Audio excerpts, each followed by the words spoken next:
In this video, we're going to be reviewing the Sig P320 XFULL, which is the full-size 9mm version of the Sig P320 line. A little history on the P320 line. It was first introduced by Sig in January of 2014. It made national news in 2017 in January when the U.S. military contracted it to replace the traditional M9 sidearm pistol in a competition that famously went up against other manufacturers, including the Glock 19X. The M17 is very similar to the pistol you see on the table today, 8-inch length, 4.7-inch barrel, 17 rounds, etc. Some of the bigger differences you're going to notice, however, for example, are with the M17, there is a tan finish both as well as on the slide as well as the frame.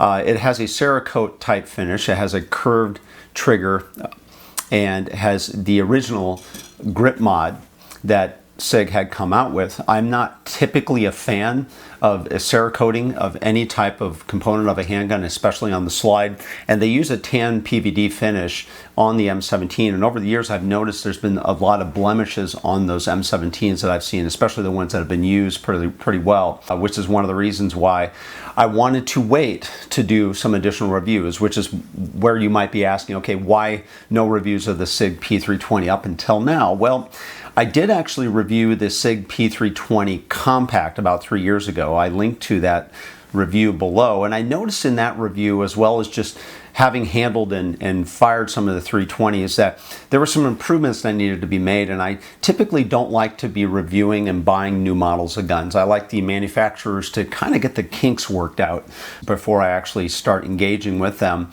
So I wanted to ultimately use a benchmark, and this is what I do with my tactical pistols. This is my Glock 17 Gen 4, which we'll be referring to in the video, which is arguably the biggest competitor to this gun.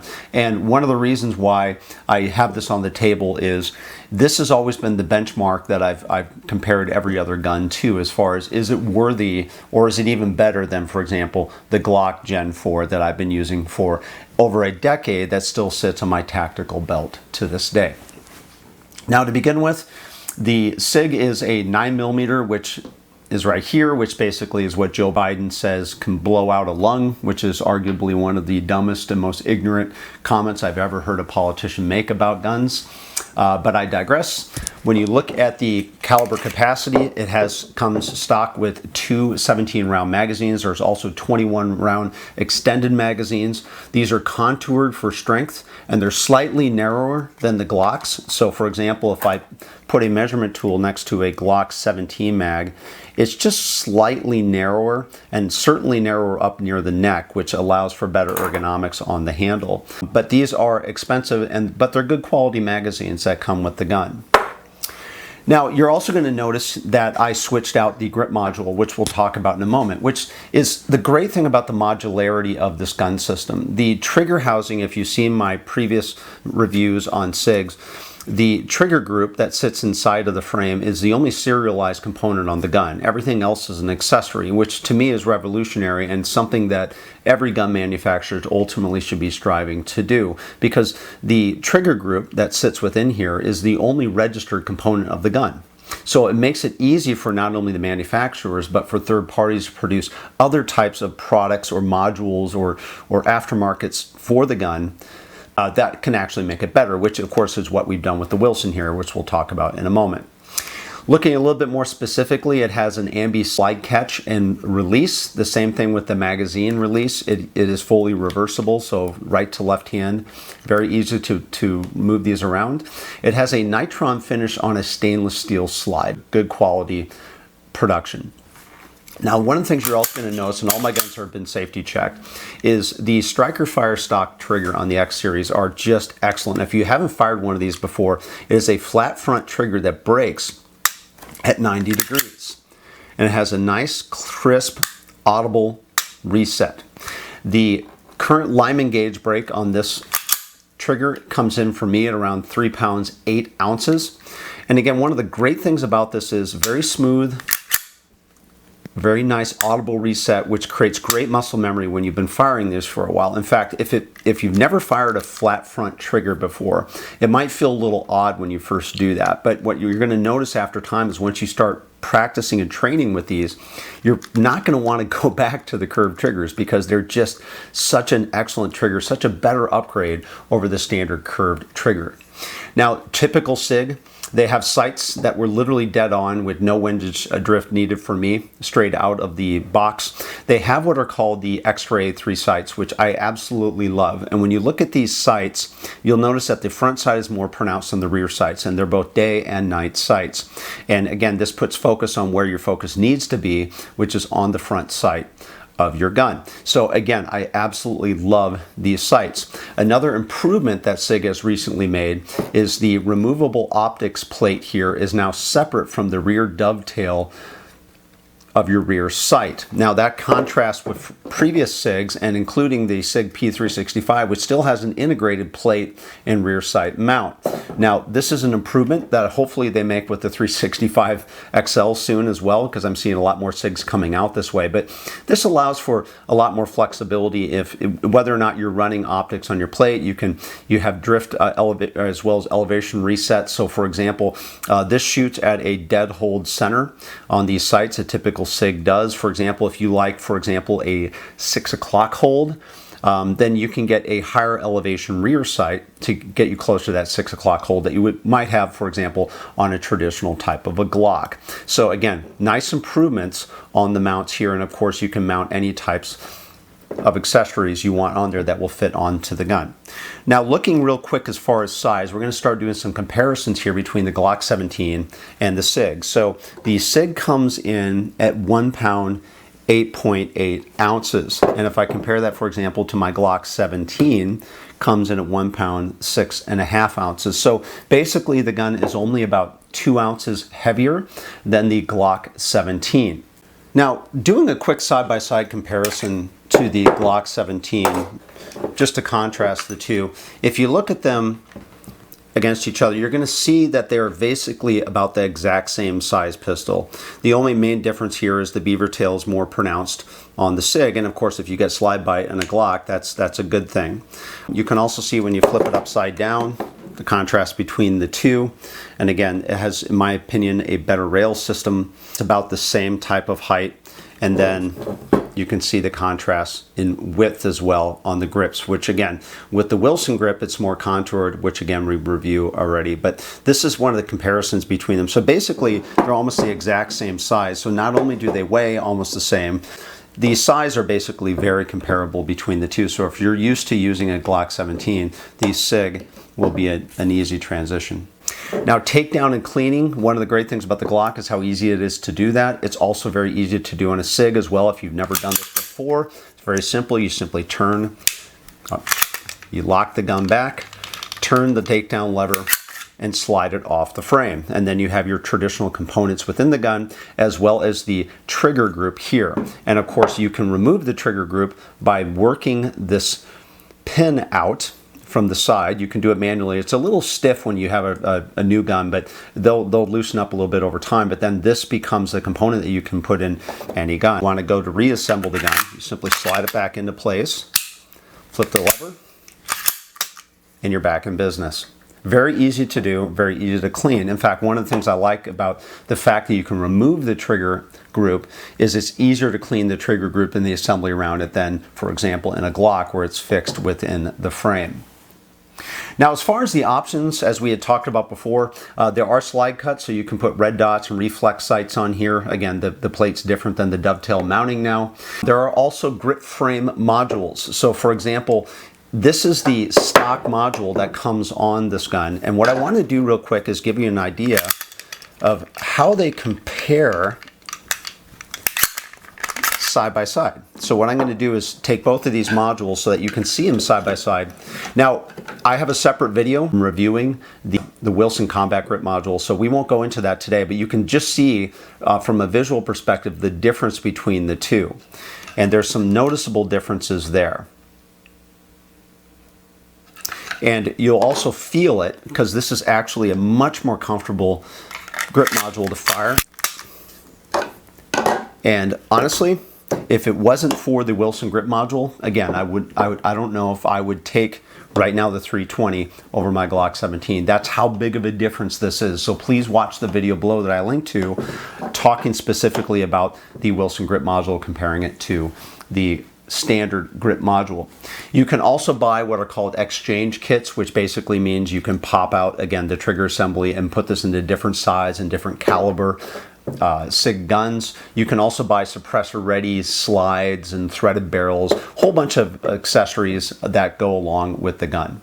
Now, as far as accuracy, this is one of the things that really impressed me with the 320. So when I took this out to the range, and again, I was shooting two different groups with 115 grain Fiocchi, so this wasn't necessarily a high precision caliber. This is just what you would typically shoot at the range, just so I can get a basis of comparison. So at 10 yards, this was the type of group I shot with 7 rounds, and then at 25 yards, this was the type of group I shot with 7 rounds. Now, had I been using a red dot or reflex sight or things of that nature, I'm sure I could have got this a lot tighter, but the accuracy of the gun is excellent. The other thing about the 320 is, and every 320 I've fired is, they've always been 100% reliable, similar to what I've always loved about my Glocks. They're also very easy to control.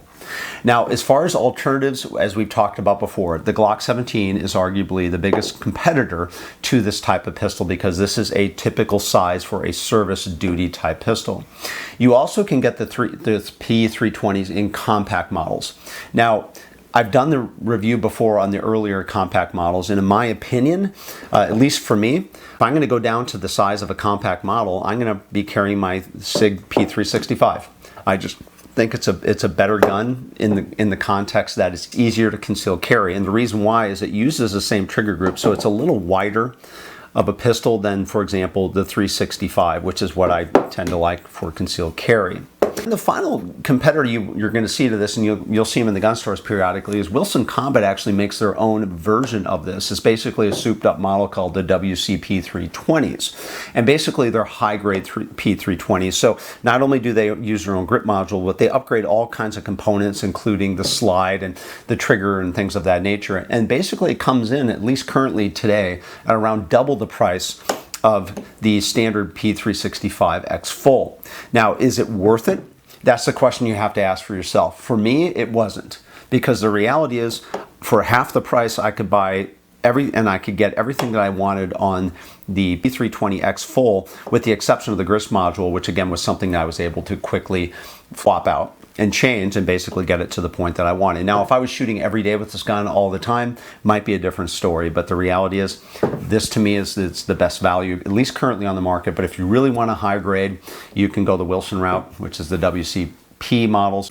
Now, what are some of the things that I like about this gun as opposed to the Glock 17? So the first thing is, as we talked about earlier, the out of the box, the trigger is absolutely excellent. I just love this. I also love the fact that it's a stainless steel slide with nitron finish. I do not like Cerakote type painting that they put, for example, on the M17. I don't like that on any type of handgun. So I like the finish. I like the fact that it's stainless steel. It has better out of the box ergonomics, especially with the Wilson grip module that I have on here now. The other grip module is okay. I don't mind shooting it, but it's not compelling enough for me to want to switch where it would be, for example, with the Wilson grip module. There's also interchangeable, as we talked about before, the serialized trigger groups are interchangeable, and it really benefits people, especially if you live in gun registration cities or state, or if you want to run multiple calibers or gun configurations, etc. But it's kind of onerous and burdensome to get additional handguns. This is also a great route to potentially go.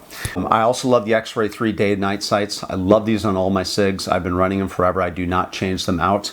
I also like the fact that I can get good mag exchanges. Spring-loaded mag drops are good off of this gun. If you're left-handed, of course, this is a fully ambi system as well. It's easier to clean and frame assembly, etc., especially when I can pop out the trigger group. And it's just great out of the box compared to Glock modifications that I've had to make over the years. Now, what are some of the things that I like less about this than I do the Glock 17? Well, the primary one has to do with the magazines. When you buy an XFULL today, you get 2 stock 17 round magazines with this gun. And these are not cheap magazines. So they're good quality magazines, and they currently cost around $50 to buy per magazine. And one of the things that I often advise people to do when you buy a gun is make sure that you have at least 5 magazines for every gun that you buy, which means you need to buy 3 additional magazines or spend an additional $150 to make sure that you have at least 5 magazines for this. Now compare this, for example, to a Glock 17, which have been around for a long time. The magazines are also high quality magazines, and they've been around a long time, and they're also less expensive than the Sig magazines. And even Magpul now makes a PMag, which is basically for the Glock 17, which is half the price of the Glock magazine. So you can technically get a lot more Glock magazines than you can these Sig magazines for the same amount of expense. And then the other thing you want to consider is if you're like me and you've been shooting Glocks for a long time, you probably got a lot of these laying around, right? You've got a lot of Glock 17 magazines. They become very ubiquitous, where they're even used now in other gun systems because they're so popular. And that's one of the things you have to forego when you move to the P320 if you're a Glock person, is basically you're not going to be able to use those magazines. You have to re-magazine your system that you're going to be firing. So for utility, as we talked about before, great for service pistol, combat protection, carry, two-legged predators, etc. Now looking at the overall value, it's a high quality, very simple system. It fits my hands beautifully, it's accurate, it's affordable. The market, as I've talked about before, is surpassing Glock on an ergonomics innovation basis. And basically what I had to do to give that a context is when I bought a Glock in the past, for example, how did I have to get it right for me? Well, the first thing I had to do was I had to do some undercutting on the trigger guards, and I had to make grip modifications so it wasn't as blocky and more comfortable in working around the ridiculous hump that they have on here. I made trigger upgrades, the connectors and polishing. Some people put new springs in, etc., even new triggers. I had to do sight upgrades from the traditional goalpost. A lot of people will put grip plugs on here as well, and I also had to do the extended slide catch release. All these are modifications I had to do on a Glock 17, but back then it was worth doing because this was basically the best gun I could buy, despite the fact that I had to do all those modifications. You don't need that with the Sig now, and that's one of the great things about the Sigs, especially now, the new models coming out. To me, in my opinion, these are ready to go out of the box. Again, the only difference, of course, being is the fact that I changed out the grip module, which takes all of about a minute or 2 to complete, and then you're done. So what should Sig do at this point? What would my recommendations be to Sig? They've made a lot of progress on this gun. The first thing is they should be selling these as tac packs, similar to what they do with the Sig P365. So one of the recommendations I've always made for 365 buyers is always buy them in the tac packs because it comes with 3 magazines and a holster.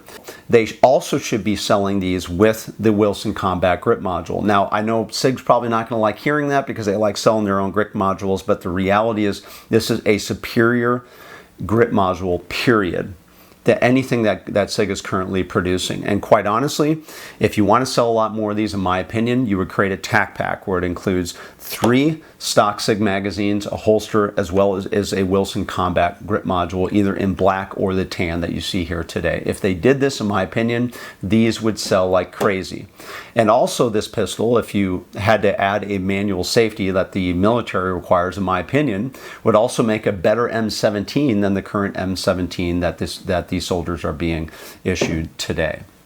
So finally, this is my Glock 17. This was my duty pistol for a long time. Glocks have always been on my duty belt and my tactical belt for over a decade. But times change. Innovation happens, better products come around, and now Sig, in my opinion, with the new versions of the P320 XFULLs, will now be a better option for me than the Glock 17, and will be replacing my Glock 17 for the first time, probably ever, on my tactical belt. Of course, that'll happen once I get enough of these magazines to go with the gun. But that is how impressed I am with the Sig. The amount of testing, the accuracy, what I've been shooting with it lately, it's just, in my opinion, a better option. Now, if you own a Glock 17 now, you might, because you have all these magazines and it works just fine, you might just be fine with the Glock 17. That's okay. But if you're looking at the market now, if you're looking to get your first tactical pistol, like a Glock 17, My opinion is this is just simply a better option. You don't have to do all these modifications and constantly change it up. You can literally get this thing rolling out of the box, and with a quick grip swap out with these grip modules from Wilson, which again, I linked to the review on these below. This just makes it, in my opinion, for me, the best tactical pistol right now on the market for me. And this is why it's going to be going into my tactical belt after this review and after I get a couple additional magazines. So that's my review of the Sig P320 XFULL. If you like this channel or like this video, please subscribe on YouTube, and thanks for watching.